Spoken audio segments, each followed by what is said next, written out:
to look to public transportation in the rural areas. There's a need statewide, but the need is most apparent in the cities. And I think that every city will see it increase in value and in utilization as time goes on. Wilson said the federal government will help most cities and nonprofit organizations to the tune of 80% of their initial investment and will pay 50% of the maintenance cost until the transit system can support itself. The state will pay an additional 13% of the initial cost, leaving a city or nonprofit organization with only 7% of the initial cost and 50% of the upkeep costs. But in spite of all of the aid from federal and state sources, Wilson says many cities still feel the cost is too great for the services rendered, services that provide the only transportation many people have. Calvin Whitman, Region 10 News.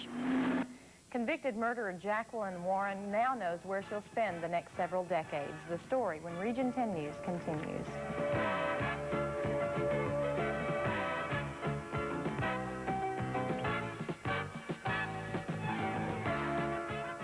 Convicted of beating and cutting to death her elderly employer has been sentenced to 99 years in prison.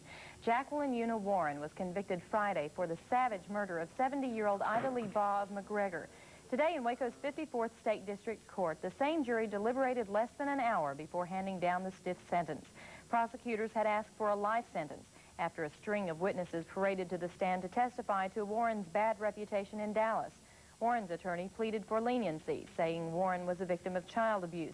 Last December, Mrs. Baugh, who is confined to a wheelchair, was beaten with the footrest of her wheelchair and stabbed in the face several times. Warren was employed as the Baugh's housekeeper. A Texas prison supervisor told an Edinburgh jury today that murder defendant Eroy Brown had been smoking marijuana the day he killed